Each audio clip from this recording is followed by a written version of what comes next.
Hey, it's Carlo Peruzza, and welcome back to Carlo Peruzza MMA. Today, I am with a very special guest. He's done a bit of everything. He was an NBA sideline reporter. He was a commentator for NHL on ESPN. He commentated for the UFC. He commentated for Bellator.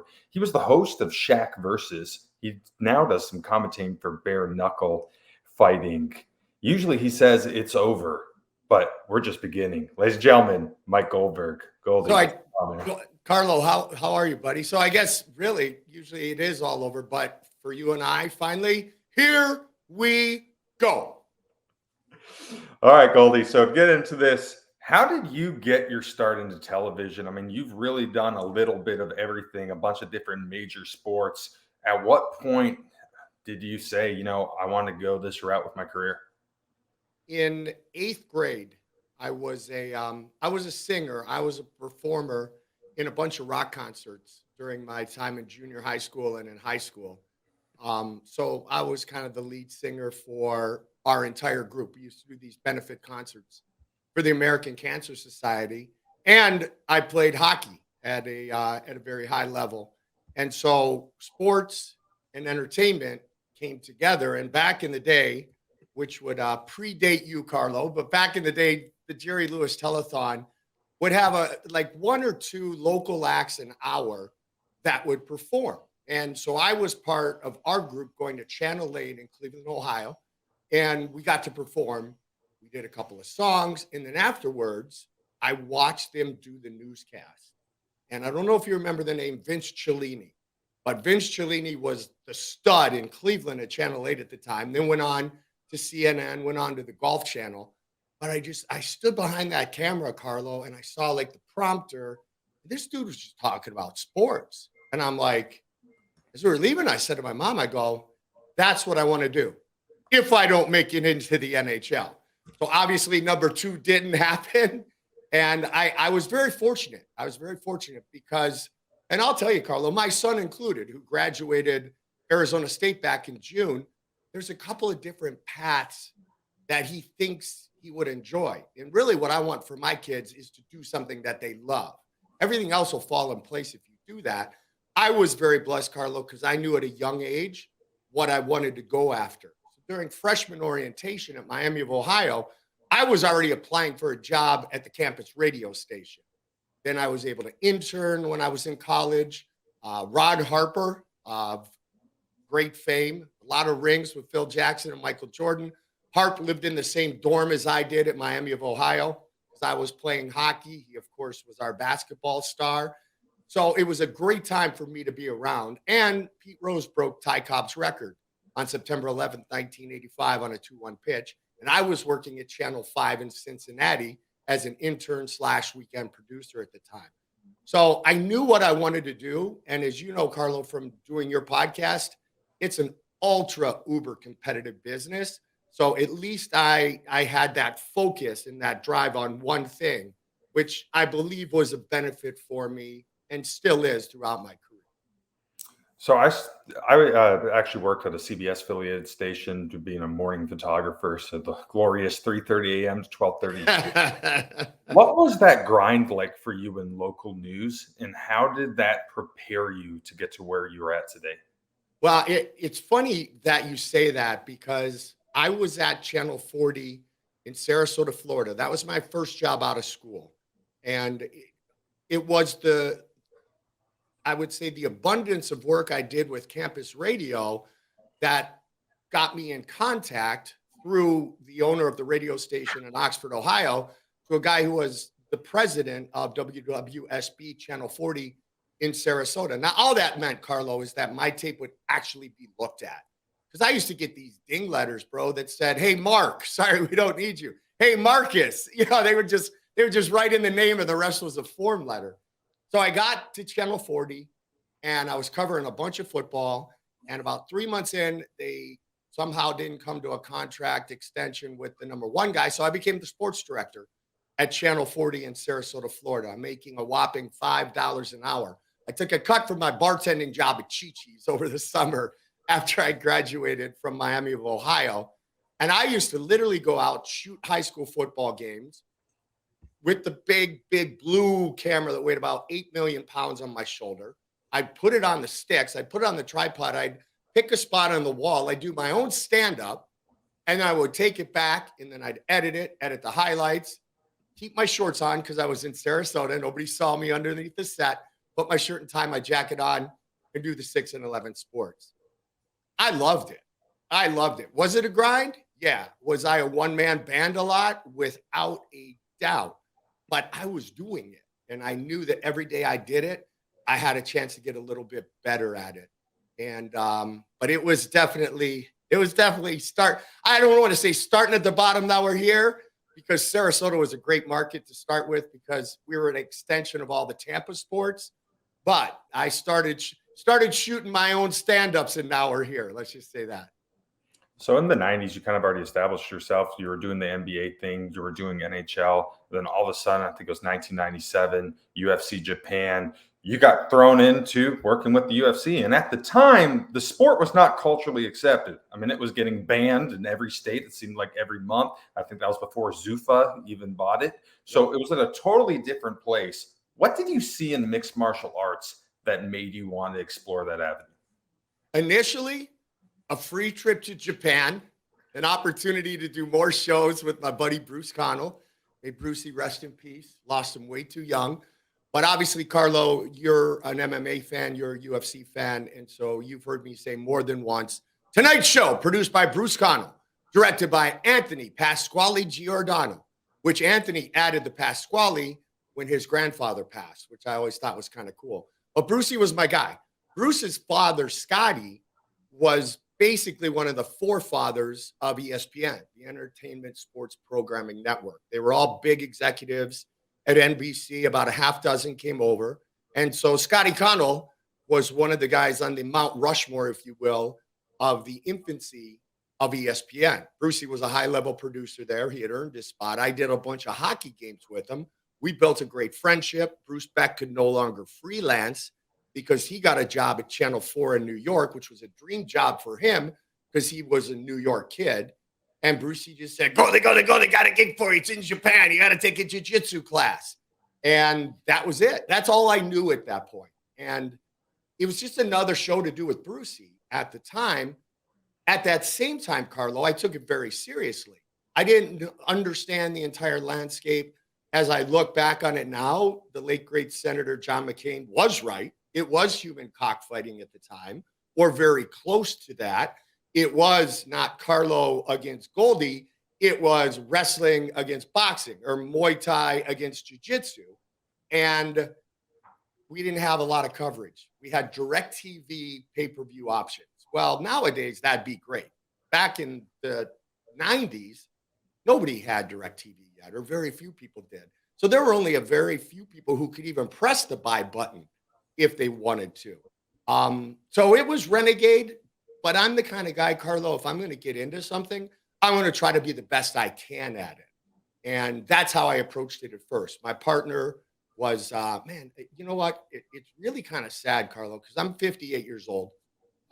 Today would have actually been my father's 88th birthday.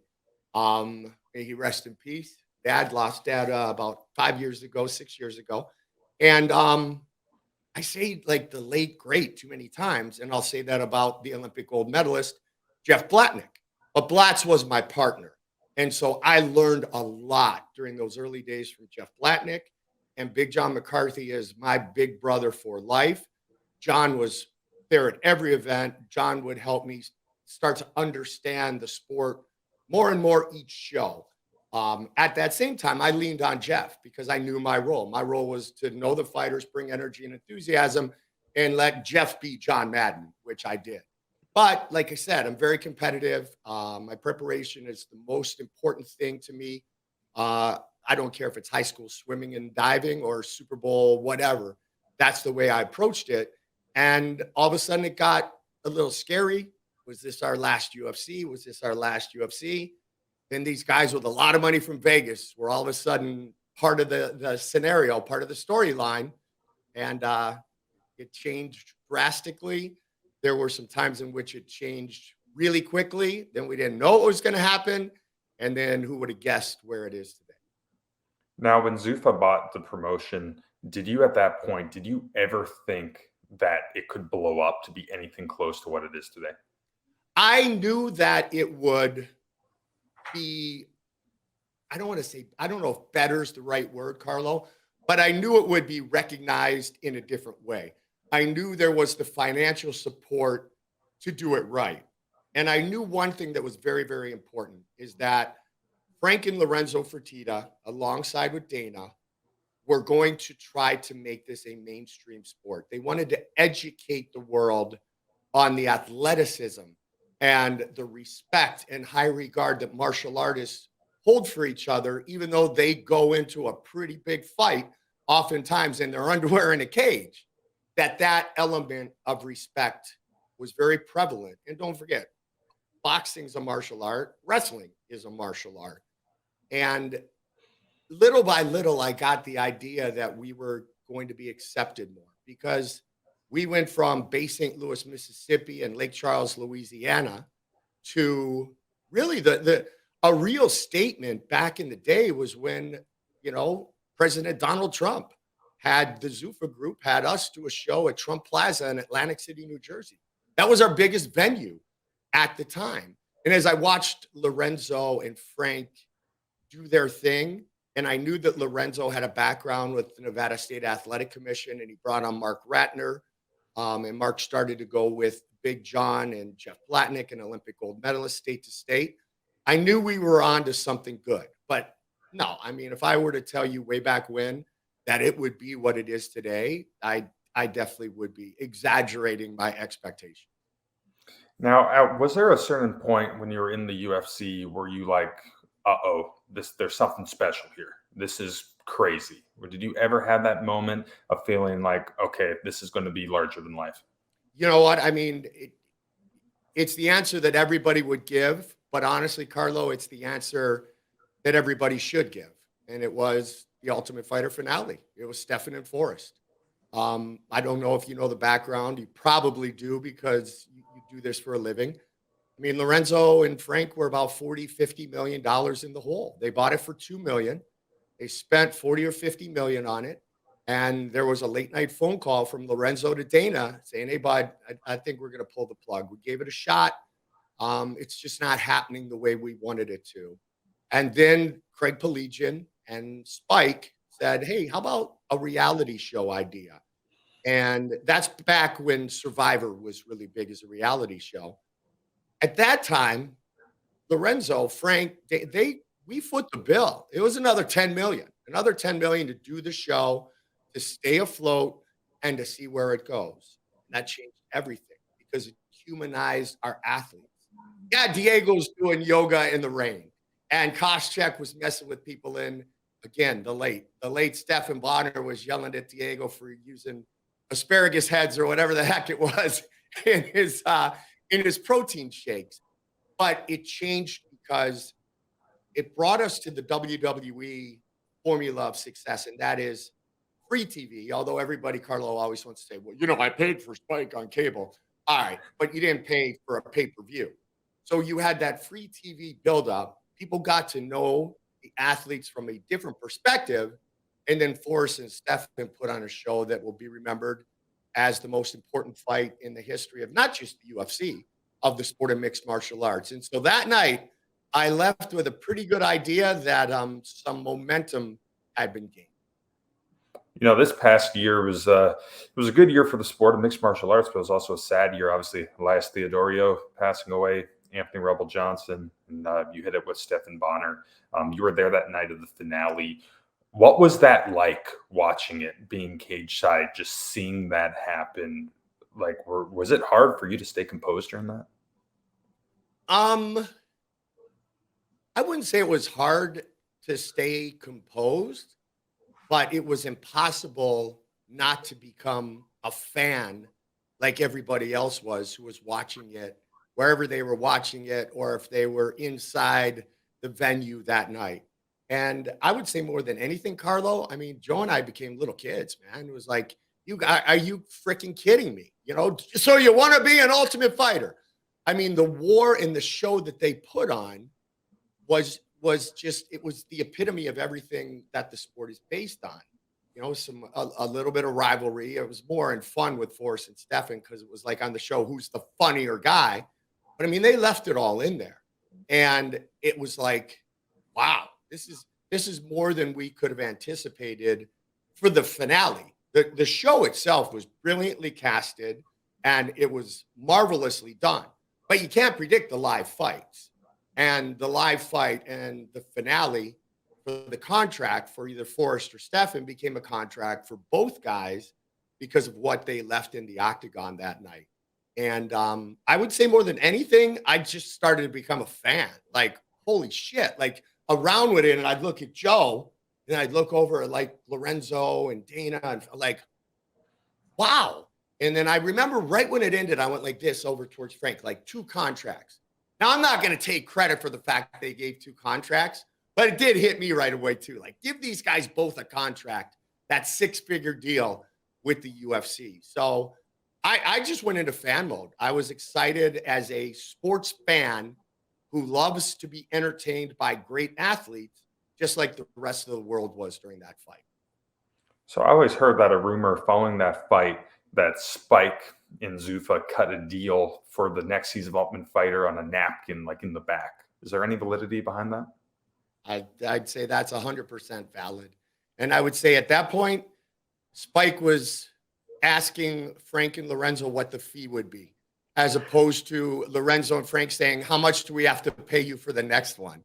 Yeah, the tides turned after that night. And the one thing that people need to remember is, and need to appreciate, and obviously Frank and Lorenzo are still extremely successful businessmen and just savvy as anyone I've ever met and very loyal to anyone I've ever met. And my relationship with Lorenzo is something I will cherish my entire life.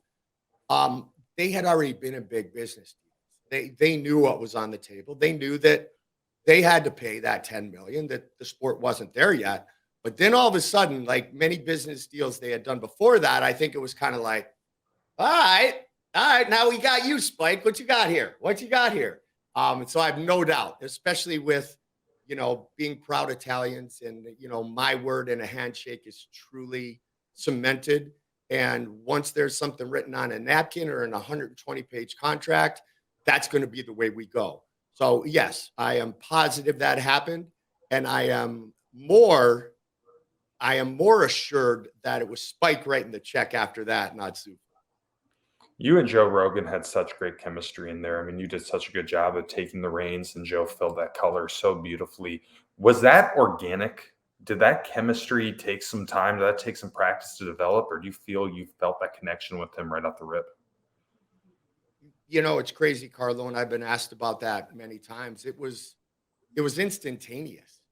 It was instantaneous, and we fed off of each other. And going back to what you talked about with Stefan and Forrest, that was the perfect example of what Joe and my relationship on the air was like. And a big key to our success is the fact that we were friends, we're brothers, we're powerful partners. We liked each other. We still like each other. And that made it very easy. But we didn't sit down for hours and break down fights and watch films and X's and O's. We kind of prepped in our own way and we'd meet at the table. And then it was like, it was magic. It was magic. And a lot of it had to do with the passion that we had for the sport, the energy of our personalities, because Joe's obviously extremely energetic and enthusiastic. His love for the sport is undeniable. And it just all came together and turned into the perfect combination. But it's not something we had to work on. It's not like we went to counseling, to become better broadcast partners, or we didn't like each other before we got on the air and then we faked it. No, we did like each other before we got on the air. It was like powerful partner. Whoa, let's go, let's go. And it's something that I will always cherish. Joe made me better. I learned from Joe every single show. And I'd like to think extremely humbly that I made Joe better because I was able to lead him in a way where he could be Randy Moss. He could be Terrell Owens. I mean, he could be that renegade wide receiver, if you will, and do his thing, be the star that he was meant to be and already was established to be with Fear Factor, it was my job either to get that ball to him 20 yards down the field or just flip it in the flat and let him go around the outside and try to gain yards. But it's my job to set Joe up to do his thing. And I'm very proud of that part of it because that's the dynamic that worked extremely well for us.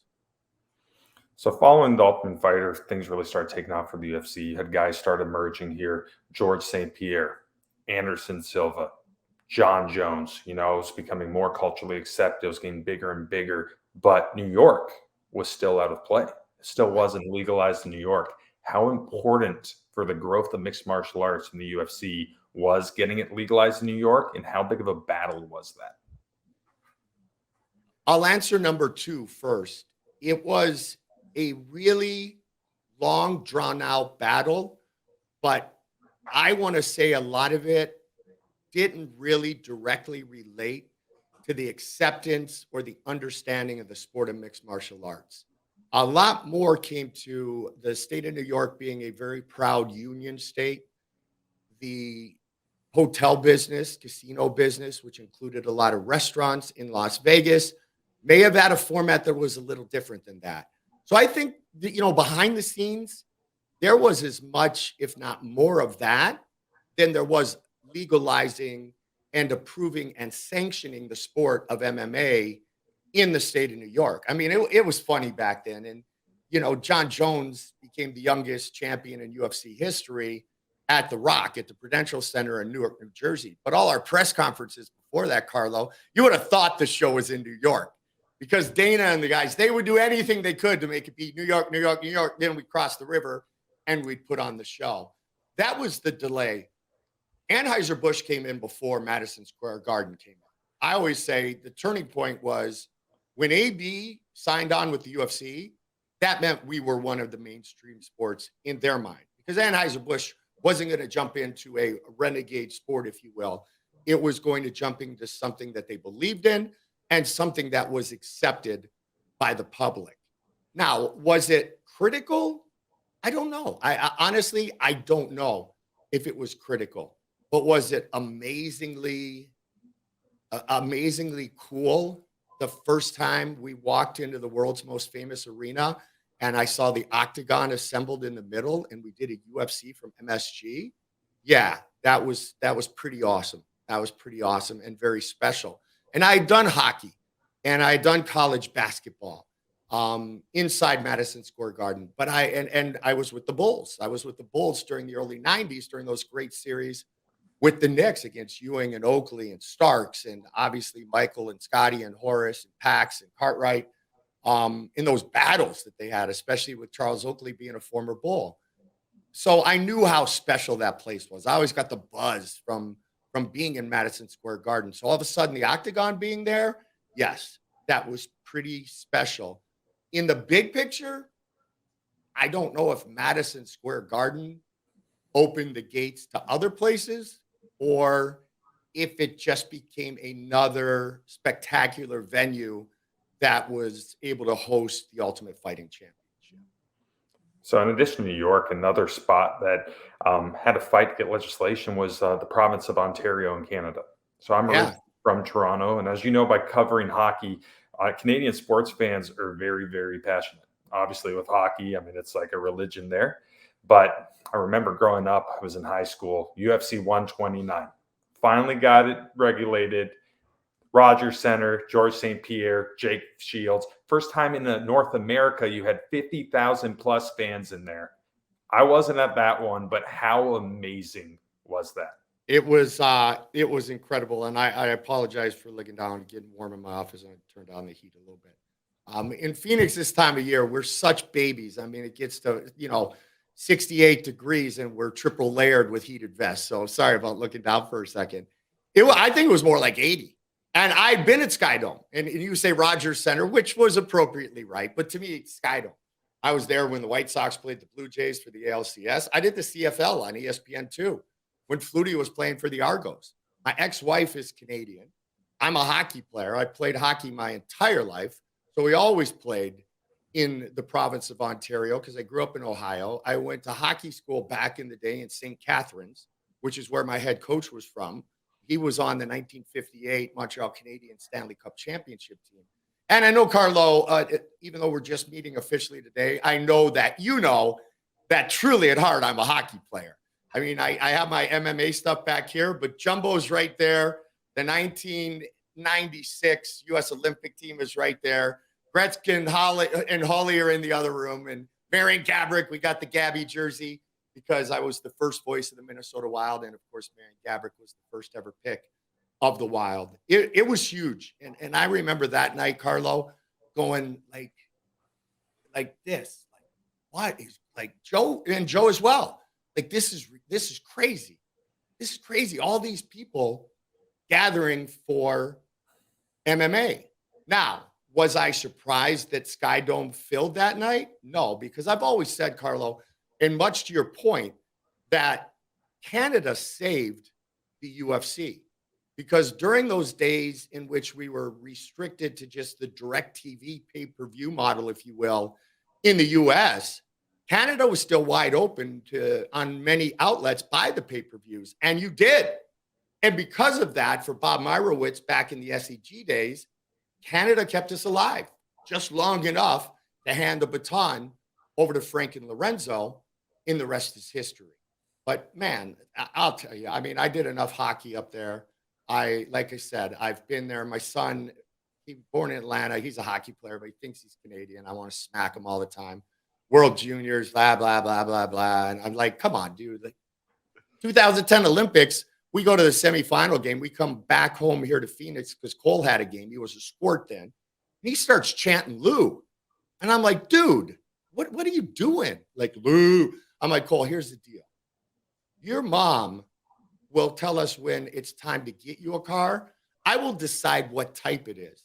And right now, you're getting a beater, bro. So you better change your mind. And so he always used to say, Dad, I'm like Brett Hall. You know, if I don't make the Canadian team, I'll play for the U.S. So he's always had the Canada first. We even went up to Vancouver, Carlo. You'll appreciate this, for the 2010 Olympics. And Cole and I get off the plane. Cole's in his USA hockey jersey, as am I.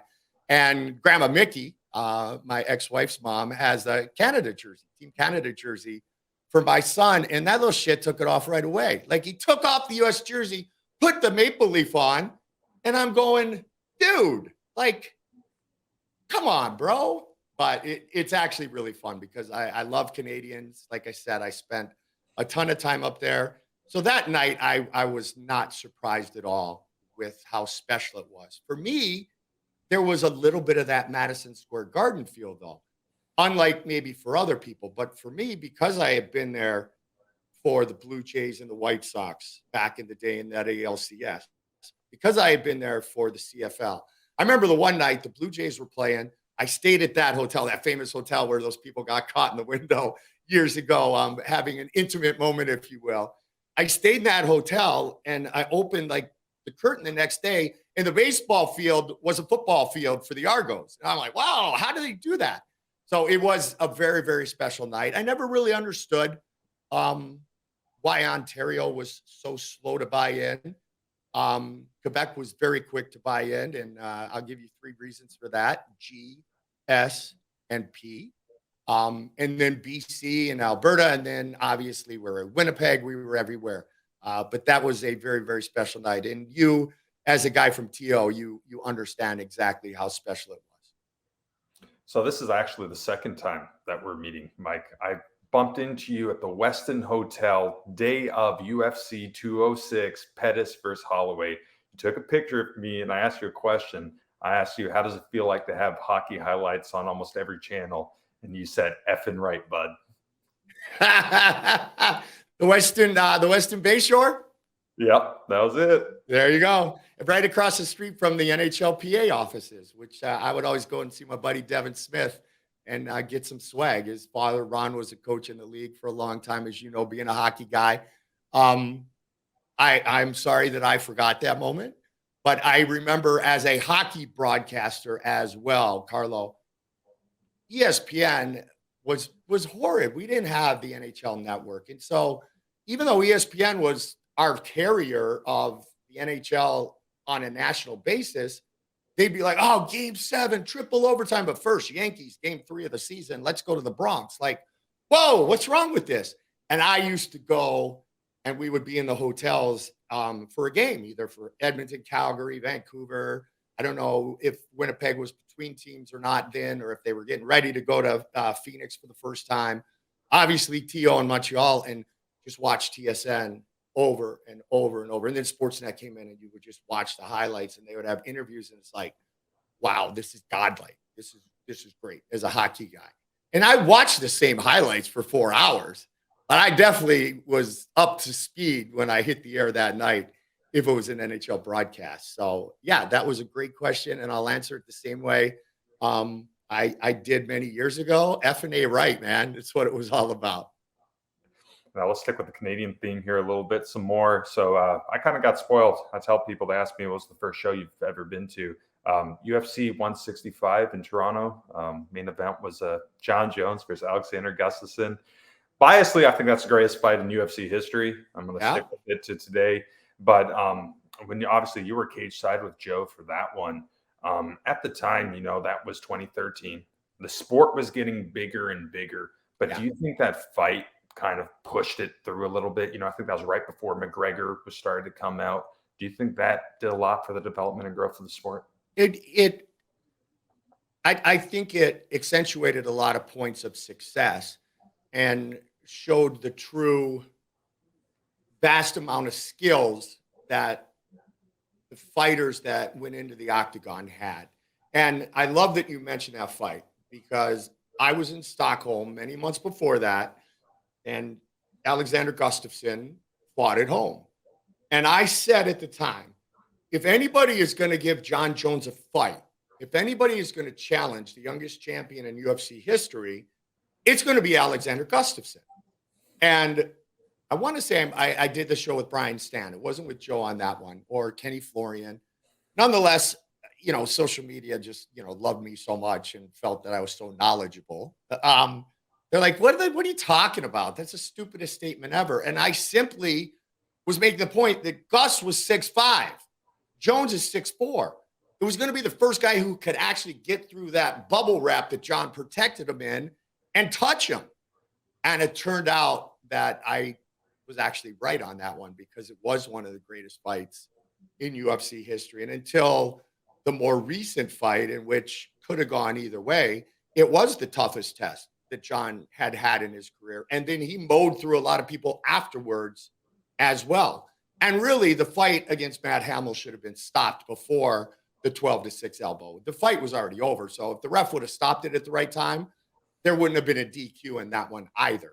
But it just, more than anything, what I remember about that, Carlo, is how stupid people thought I was when I said after the show in Stockholm that Alexander Gustafsson, the Mauler, had a chance to give John Jones a real fight, and he delivered.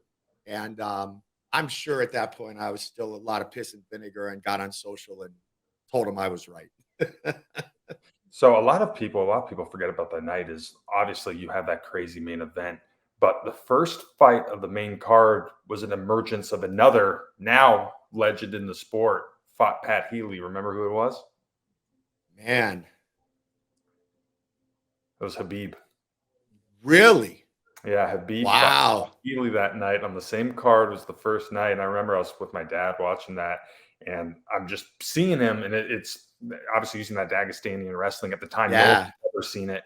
And you see it in person and you're like, oh my goodness, this guy could be the next thing. Was that the night of about 24 very high dynamic and high altitude takedowns? Well, one of many for Khabib. And I do remember he just threw his opponents all over the octagon. And he'd lift, he'd throw, they wouldn't get back up. And if they did, he would just do the same thing again. Kept taking them down and down and down. And then, I mean, you look at the great fight just a number of nights ago against Makhachev and Volkanovski. I mean, if you really look at the big picture of Khabib, he's the coach's son. His father was the leader. His father is still and will always be the man in Dagestan. And so all these great Dagestani fighters all came through that same culture of Khabib's father. Now, Khabib was the coach's son. So coach's son ended up being the best of all of them. And we'll see how history continues. But I think it's going to be hard to argue the coach's son is the leader. And now coach's son, much like Fedor has transitioned, even though Khabib's much younger, coach's son is starting to put together a great squad as well. But no, you had me on that one. And the funny thing is I remember the name Pat Healy more than that he did fight Khabib that night. But yeah, it was the start of an amazing run. And a guy that when people talk about the Mount Rushmores, I think they go a little bit more old school, myself included, and they don't put Khabib on that Mount Rushmore. But the reality of it is, you could put him right at the top spot if you really break down the dominance that he had in mixed martial arts. And, it also most of the time took place in the octagon. So, in my opinion, before about 2015, 2016, a lot of the fans who watched mixed martial arts, not that they were experts into it, but they knew really what was going on. A lot of them trained in it. A lot of them had been watching the sport for a lot of years. And then you have what I call as the McGregor effect. Changed the landscape of everything, in my opinion, because now you have more of the casual crowd, which obviously you have today. You have people who understand the sport, who have trained in it, who've been watching it since the Ultimate Fighter 1, since even before that, since Pride. And now you have the people who don't really understand what's going on, maybe not respect it as much. They want to see the big knockouts. They want to see the finishes. They want to see the personality. How big has personality become, and how do you think that has changed this whole game? Well, personality is big in any sport. I mean, who had more personality in the sport of boxing than Muhammad Ali? Nobody. Zero. Muhammad Ali was the first one to be a polarizing figure outside of the ring. And he had the skill set that still to this day makes him the greatest of all time. So really, we saw that already. We had seen that, but we didn't see that in MMA. So if you're going to talk shit and you're going to be the man who wears the black hat, you better be able to fight. And Conor could fight, and Conor can fight, and Conor would dominate opponents, and that added to the storylines. But who doesn't want a storyline going into any type of competition? Who doesn't want a little bad blood between Ohio State and that school up north? I'm a Buckeye, so I don't say that M word. And that school up north and Woody Hayes and Bo Schembechler. It was established throughout decades of sport, but it was really brought to the forefront when it came to Conor McGregor. And let's not forget, Tito Ortiz was amazing at wearing the black hat. Josh Koscheck wore the black hat very, very well. Frank Trigg, who's one of the nicest guys I've ever met, I thought he was a total dick at first because of all the interviews that I saw before he fought Matt Hughes the first time. And I finally met Frank in person, and I'm like, dude, why you're like a normal dude? He goes, Goldie, I got to sell the fight. Matt won't say anything that's interesting. Matt's just going to come and do his business. I got to create a little rumble, if you will. Conor just became the best at it, and he also was one of the greatest fighters of all time. It brings a passion to any sport when there's a storyline, because you want to root for one team and you want to hate the other. So you want to love my Bengals, and now all of a sudden, and it's kind of the referee's fault. Okay, I'll let it go. But now I'm not a big Chiefs fan, and I have nothing against Patrick Mahomes. I didn't like Travis Kelce coming in, dogging my Bengals after they had won. The call to make it a 45-yarder was legit. They missed some calls before, but I'm a hockey guy, so Carlo, I don't blame it on the refs. But now all of a sudden the Chiefs are on my list, like the Pittsburgh Steelers have been for years, and the Baltimore Ravens have been for years, and collegiately that school up north has been for years. And so what Conor did was create that storyline and that animosity where, and Tito was the first though, Carlo, where you press that buy button because you wanted to see Tito win, or you wanted to see Tito get his ass kicked, but you wanted to watch the fight. And Muhammad Ali in combat sports was the guy who really started that trend. So Conor did a tremendous job, But he also, like I said, he had the skill set to back it up, which was the most important element. I want to switch pace a little bit here now. So in 2005, obviously you're at the UFC. You're shortly after the Ultimate Fighter. I read somewhere online where the WWE approached you. Yes. Instead, you re-signed with the UFC. So is there validity to that? Did that happen? Oh And yeah. Yeah. Yeah. I got a call from my agent at the time that the WWE had interest in talking to me. And I grew up like a Hulk Hogan guy, man. And Gene Okerlund, I mean, I love Mean Gene. And as you know, as a Canadian, Gene's son, Todd Okerlund, was on the 1984 U.S. Olympic hockey team when Pat LaFontaine was the captain. So Mean Gene was just the man, though. And the Hulkster. Oh, I'll tell you what, take a bite of his Hulkamania. I'll tell you what, Mean Gene. So I was a fan of the WWE, and production wise, they're kings, man. The show they put on, if it's a soap opera for men or not, the show they put on, the production and the fan participation is second to none in a lot of ways.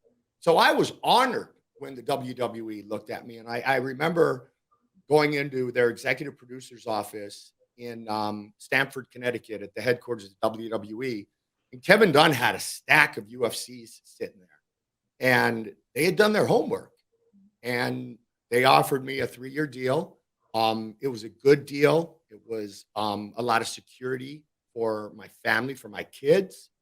And it wasn't that I didn't have that security and love at the UFC, but I didn't really have anything in writing. I had the fact that I knew, going back to what I said before, that if Lorenzo does it on a napkin out back, shakes your hand, or does it in a 20-page contract, it's going to be legit. And I ran the offer by Dana and Lorenzo, and I told him straight out, because I thought about it a lot, Carlo. And what I didn't want, two things. First off, I was also working for Fox at the time, and I was hosting college football for them on Saturdays in Los Angeles. And I asked George Greenberg, who's the boss at Fox at the time, my boss. I said, George, what happens if I take this gig? And he and I talked about it all. He's like, the security is great. I said, can I still be your host for college football Saturday? And George said, absolutely. He said, but I don't know. At that time, it was the Pac-10 and the Big 8 that we had the contract with. I don't know what the conferences are going to say, because you're stepping over that line into, is this real sports or not? And I had been on all those voyages we just talked about. I had been on this journey through Bay St. Louis, Mississippi, Casino Magic there, to Lake Charles, Louisiana, where the only place you could eat is the Cracker Barrel, because it was the only restaurant in the entire place. I had been through all of that, and I wanted to see where this yacht that was being, commandeered by the Fertitta brothers, what island it was going to find. I knew the island was already beautiful with the WWE. So I just shared the numbers with Dana and Lorenzo. Joe teased me because it was a week before I was going to start at WWE. And Joseph kept saying, Goldie, you're not going to do porn. You're not going to leave me. You're not going to go do porn. And I was like, all right. And Joe went up after that show at the Hard Rock, and he just said to Lorenzo and Dana that, hey, I don't want some other dude coming in here. Goldie and I have chemistry. He's my guy. We can't lose him. We can't lose him. And I got a call about 4 days later. Lorenzo and Dana were in a hotel in New York. I was on the speaker. They were on the speaker. And he said, all right, here's the deal. And Dana had done the math. He goes, it sounds like it's a great opportunity, and it is, Goldie, but you're going to do 50 shows. And he literally took the offer that the WWE had on the table, and he did the math. He goes, you're only going to get this much per show. I can't guarantee you as many shows, but we're going to bump you to this. I signed a 3-year contract, and I stayed to what I consider I stayed home. All my friends were there. We were a family. Brucey was my guy. I didn't want to leave. I was sad about the possibility of leaving, although I know I would have had fun with the WWE. And I knew how majestic the opportunity was at the time. But it really came down to, can I continue to do the other things, the real sports, if you will? And I did not want to get off the ship, even though it hadn't found the true port yet. I didn't want to get off that UFC trip that I had been on at that point for about 8 years, a long time and a lot of stops. Just a few more questions for you, Goldie. You mentioned you were still on the ship. You were still going on the journey. 2016, Dana and the Fertitas, they sold the organization. Yeah. When they sold, was that kind of a sad time for you? Just knowing, you mentioned you guys were a family. I mean, was that did you sense an ending at a certain chapter when you found the news that they were selling? It's funny. My mom would say all that year, "What's going to happen if they sell, Michael? Are you going to be okay? What's going to happen?" And I was like, "Mom, you don't fix something that's not broken." Joe and I have a chemistry. Joe and I are known, humbly around the world. People love what we do together. You don't fix something that isn't broken. Um, so yeah, of course I was wondering how everything would work, but I did not realize that it was going to drastically affect so many. And a lot of people think that I was the guy who was the victim of the sale. No, I was one of well over 100 people. Tom Wright, former CFL commissioner included, who ran UFC Canada at the time. Every vice president was let go.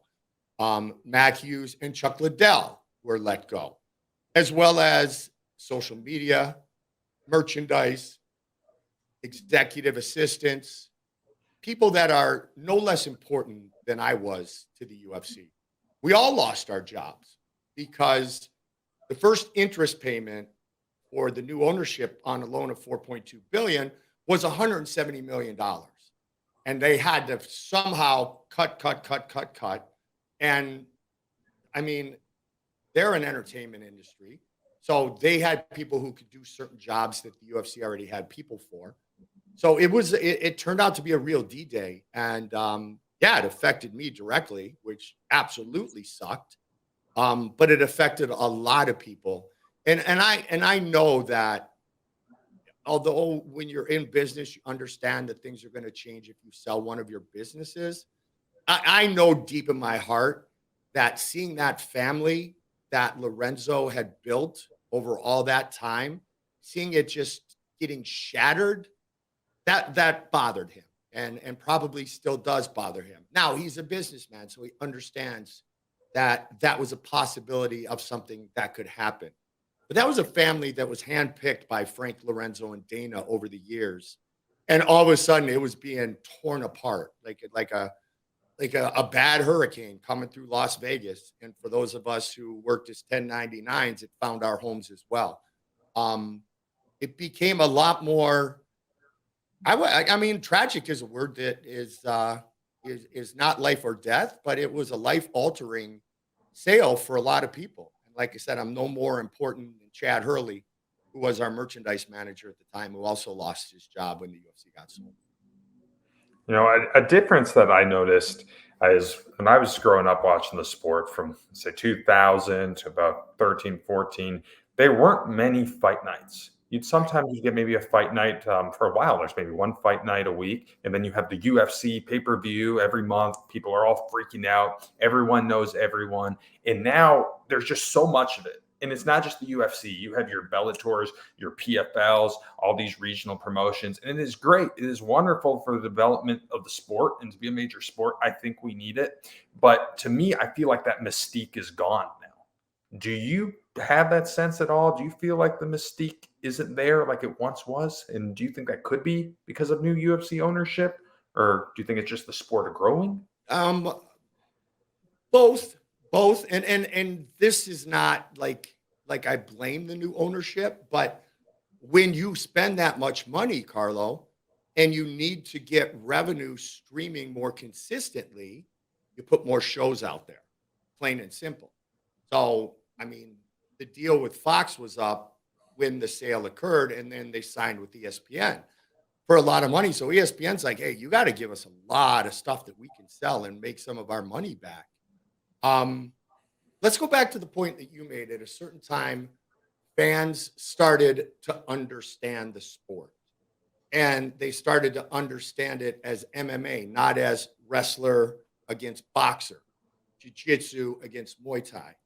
Everybody was Rory McDonald. They were all mixed martial artists, and they all developed skills in all area of combat that were needed to compete, men and women, inside the octagon and in other places of mixed martial arts. So, more great athletes who could fight at a high level, more choices of where they could fight, not just in the UFC, and the fact that because of the money that was spent on the sale, they needed more programming.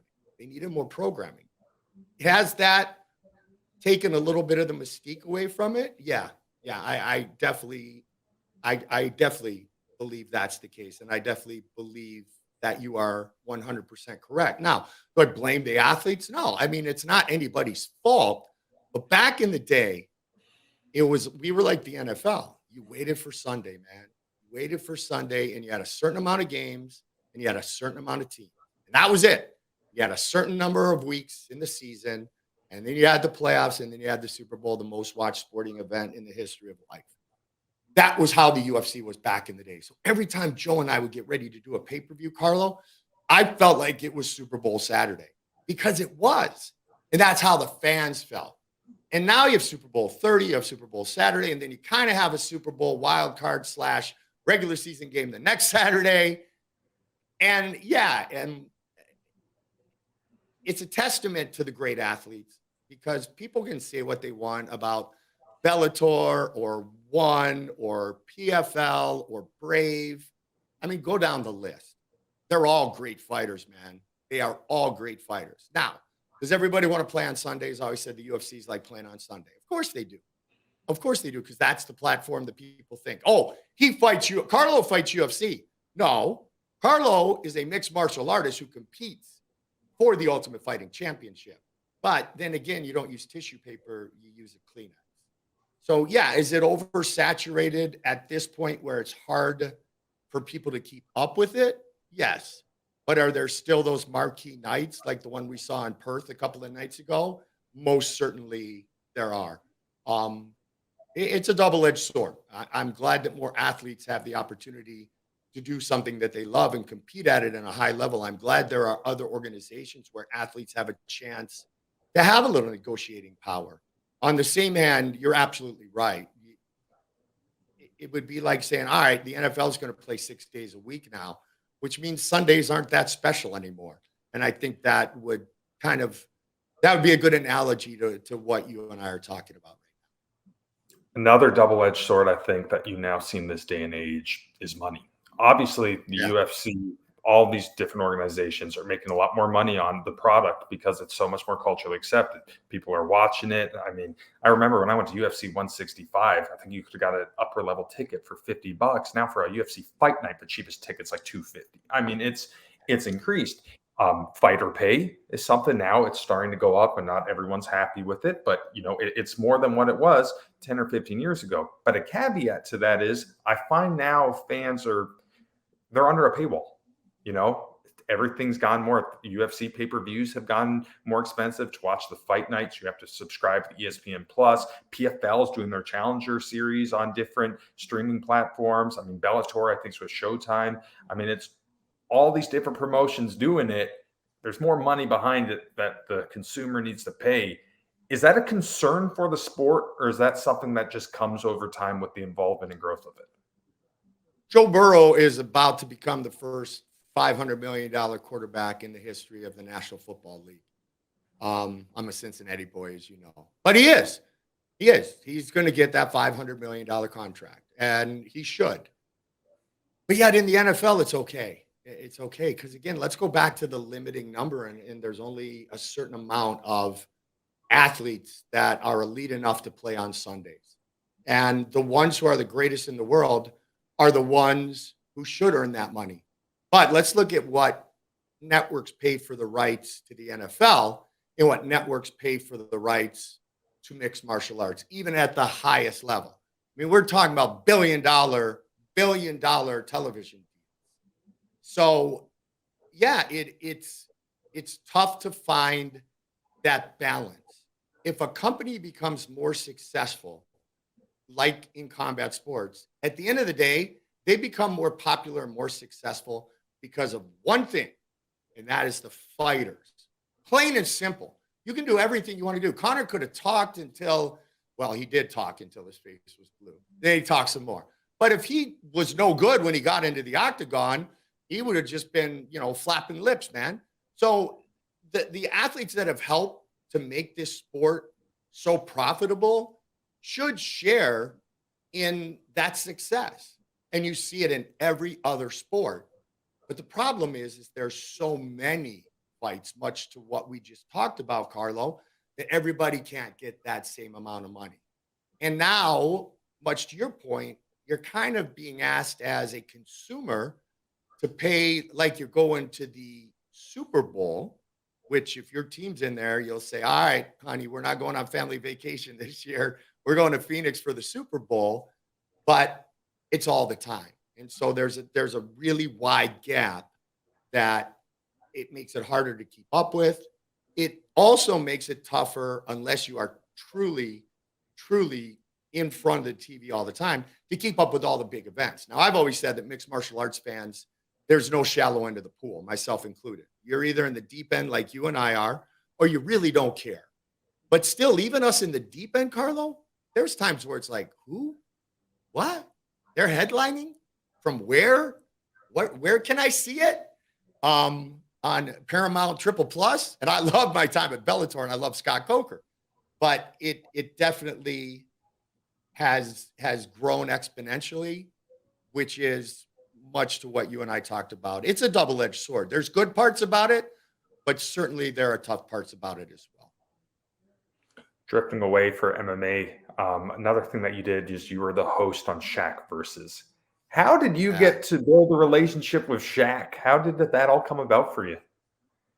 It's funny because, William Morris IMG ended up, I don't want to say costing me my job, but their purchase of the UFC ended up ending my tenure with the Ultimate Fighting Championship. But they were the agency that hired me to do Shaq Versus on ABC. Shaquille O'Neal was at our BYB, our bare knuckle fights a couple of weeks ago at Miramar.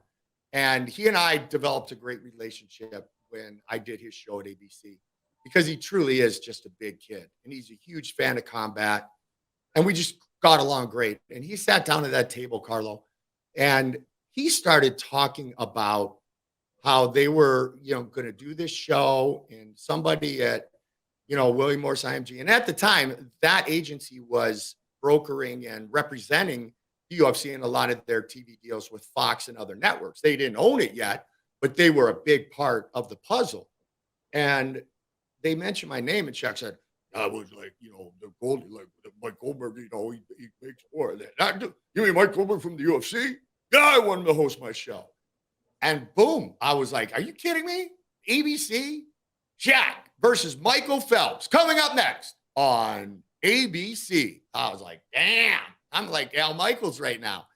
And it was marvelous. Had absolute blast with it. It was a fun show. And it's a relationship that I have to this day. And Shaq, honestly, Carlo, he nearly had me in tears when he stepped in at BYB because I didn't know he was coming before that night. And he is very interested in bare knuckle and potentially investing in bare knuckle because that, in a lot of people's eyes, is the next big thing. Because you do get a lot of it's all overs in bare knuckle. So I kind of look at him from the headset. He's like, hi. Like, I go up, I give him a hug. He goes, I want to get your number. I'm like, okay. So I ask him after, like in between fights, Carlo, I say, hey, Shaq, you want to join us for a fight? He's like, absolutely. I'm like, damn. All right, my boss is going to love me more after tonight than he did before tonight. And Shaq jumped on with us. And first thing he said, because Paulie Malignaggi is my partner, who's Mike, can I ask you a question? Is that Paulie Maggiano? I'm like, Paulie Maggiano. And Paulie was so excited, Carlo, that Shaq knew who he was. He could have been Paulie anything Italian. It didn't matter. Paulie Maggiano. Paulie, I knew that was you, Paulie Maggiano. You're great at what you do. And then the Diesel hooked up with us. And it comes down to two things. One thing is that I really, and you as a Canadian will understand this, I grew up in a culture and in a DNA of being a hockey player. And there are a lot of qualities in a hockey player that don't exist in other people. And humbleness is a huge one. Team is a huge one. Loyalty is big. And friendship and teammate is something that's defined differently inside a hockey locker room. My coach played for the 1958 Montreal Canadiens Stanley Cup championship team, Ian Crash Cushnan. He would always say, I was the end of the bench guy. And I'd be like, okay, there were 6 teams back then. The end of the bench is pretty damn good when there's 6 teams in the world. I get it, the Europeans weren't over here yet, but you could be at the end of that bench, Crash. That's still, you're one of about 150 dudes, man. That's pretty cool. So I think it was just the way that I was brought up by my mom and dad. Really brought up by my coach because there was no nonsense back then. You either got yelled at, screamed at, or shouted at, or maybe had a puck shot at you. There was never this soft hug you like, hey, come on, things are going to get better. Oh, no, go home and let your mommy do that. You know, it was one of those things with Coach Cushnan. And that's just the way I approached it with Shaq's show. And he really appreciated the energy that I brought to the show. And we still have a great relationship today. But some of the things he said, and it was funny on the BYB, he wouldn't say UFC. He said, I'm not going to say the company that you used to work for. But Mike, I've heard about it. And you made these. And I'm like, I felt like that scene in Wolf of Wall Street. Shaquille, can you say that again just a little bit slower so I could get it on tape? And the funniest part, Carlo, is I'm broadcasting like a walk-in as Shaq's putting his headset on. And I put my phone in front of him, and he starts putting in his number, and then he puts in the name, Shaq O'Neal. And I screenshot it right away, Carlo, because I'm like, oh, shit, I'm going to call him, I'm going to fuck it up, and I'm going to delete the number, and I won't be like Shaq O'Neal. I screenshot it, and then I'm able to keep in touch with him. But it's very gratifying when people like that appreciate my work. And I guess the one thing that is the most special part of what I do, and Bill Clement taught me this years ago, is I go into people's living rooms. I'm in their living room. So it can be whoever, right? Or it could be The Rock or Shaquille O'Neal or Will Smith or Channing Tatum or whomever it might be. But if they're fans, they're probably fans of mine and Joe's, even though I would never know it, because that's one of their releases. That's something they watch for a pure form of energy and entertainment. And I was the deliverer of the message. So yeah, Shaq Diesel did me right that day. And I was I'm still floating on a cloud a little bit from the nice things that Shaq said on the air that night. Since you're such a huge hockey fan, I find it fitting that we need to at least touch upon it a little bit before we close out. If they trade Timo Meyer, I'm gonna like if they trade EK65 or Timo, Mike Greer, like don't do it. Don't.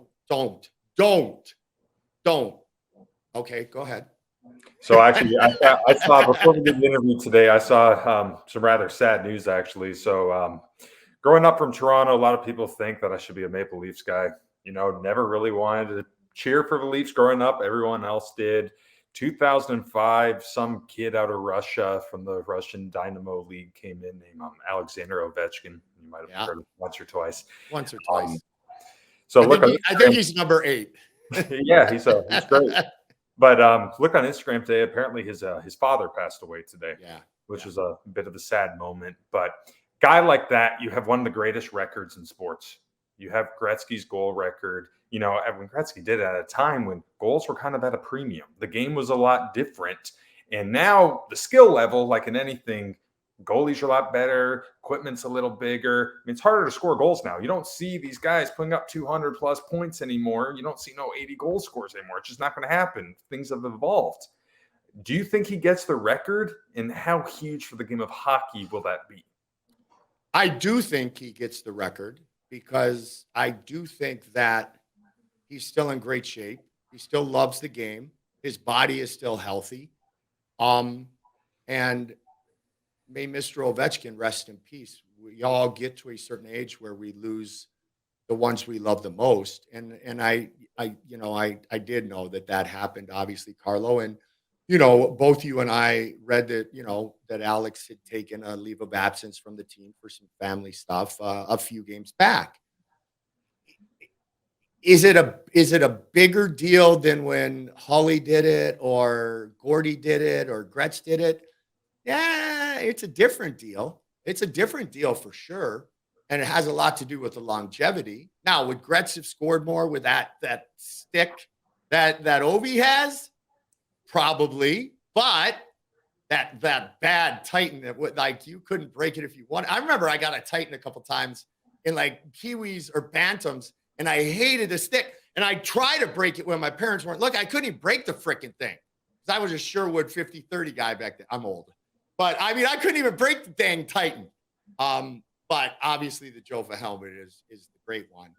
I think it's tremendous, but I would say much like being a Cincinnati Reds guy and my father watching Pete Rose, at Crosley Field back in the 60s and being there that night, and my dad in the stands when Pete Rose broke Ty Cobb's record.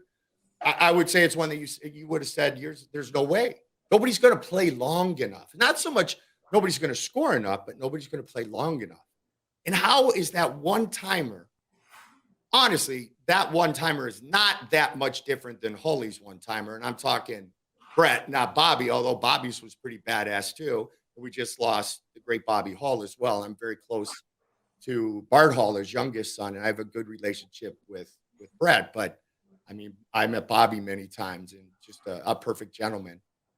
I think it says a lot of things. I think it says that Don Cherry was he was up. He had a burr in his saddle when the Europeans came over. They didn't play the way that Don wanted him to. Oh, he does. Oh, he hits people, man. Oh, he's tough. Ovi's back checking has improved over the years. There was a time in which he'd tell his goalie after warmups, "I'll see you in about an hour and a half." But now he's a two-way player.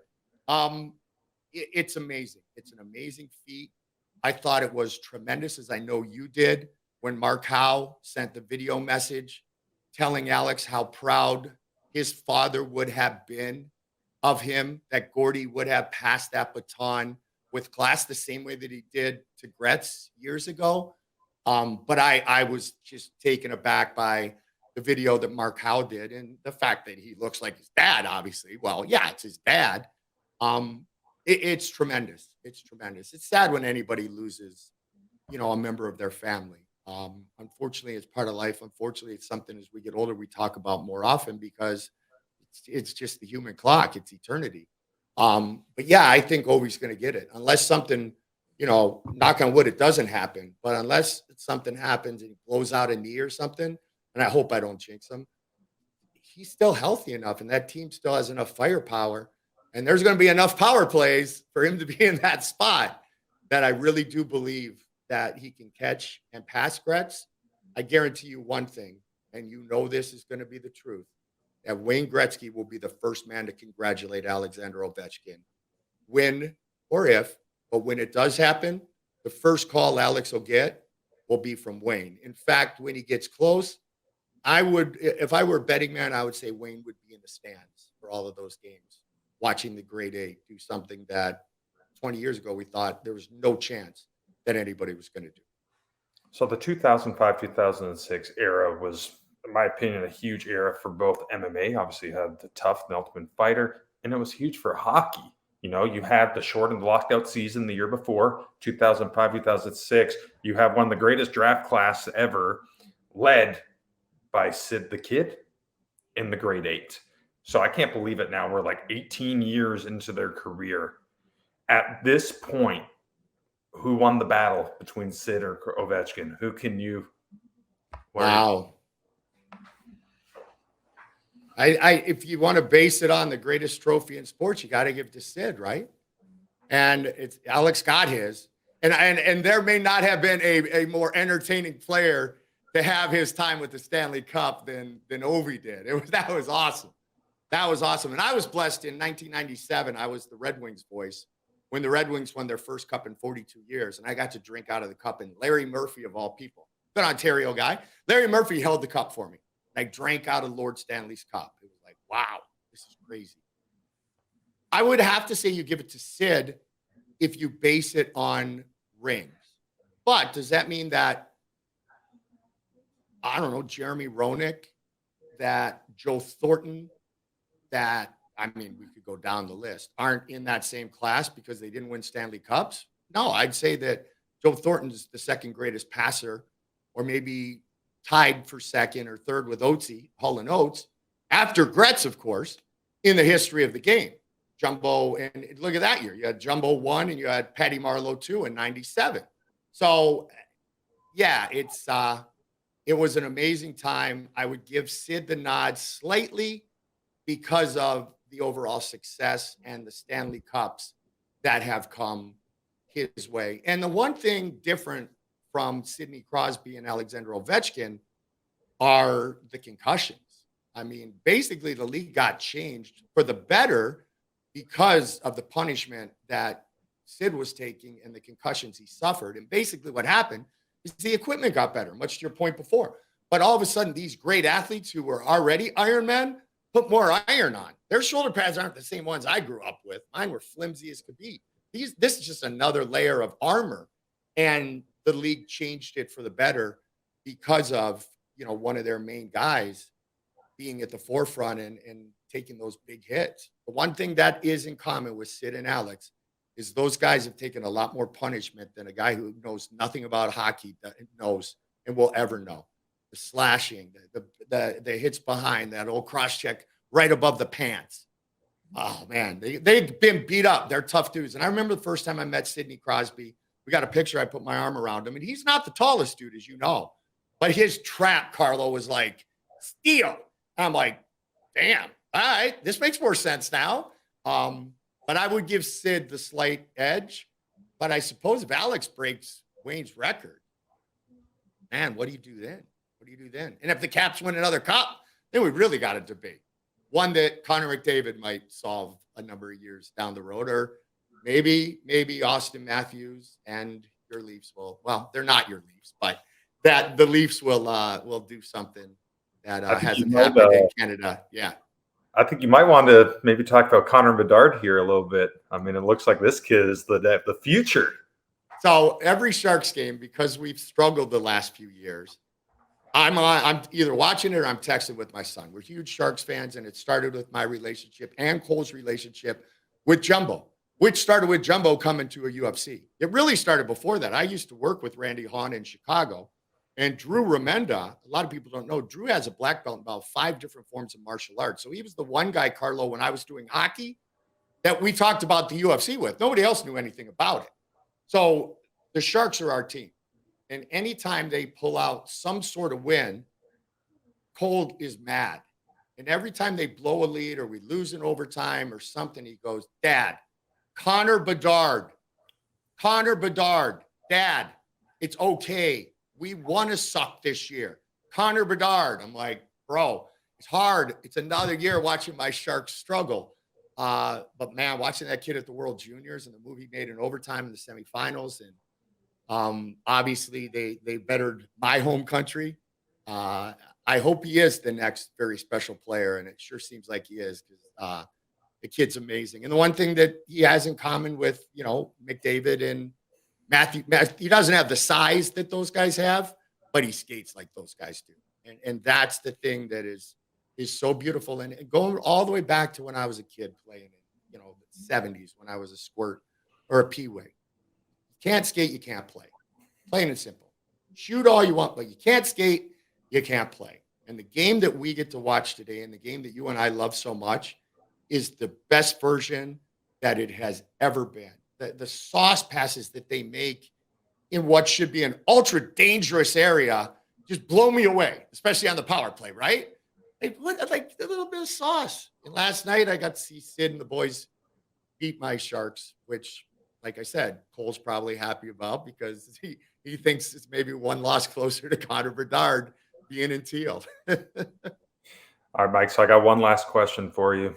Obviously, your career, you got to a wonderful point. It wasn't easy. Obviously, if you work anything in the sports media industry, you had to start out in local news, probably had to deal with politics along the whole ways, a lot of work, a lot of ups, a lot of down, a lot of sweat, a lot of tears. Do you think your passion for hockey and your passion for mixed martial arts, did that drive you? Not even the sense that, you would have to get through all this to be able to cover it, But do you think you learn lessons and values from those two sports who gave you the work that gave you the work dedication and the hard work to get to where you're at? Yes, but in a different way than maybe you're throwing the question at me. It started when I was a squirt. It started when I was on the first Pee Wee team in Cleveland history to go unbeaten in a regular season, 26-0. It started with Ian Cushing, put me out there and saying, you can score goals. But that meant that I got yelled at the most as well. So the drive to be the best is something I learned at the rink. And I learned that at the rink every single day as a young kid. And I grew up with great mentors, none greater than Ian Cushnan, that gave me that competitive level and that belief set and that desire and that mantra to be, if you're not going to be the greatest version of yourself, why are you trying to be any version at all?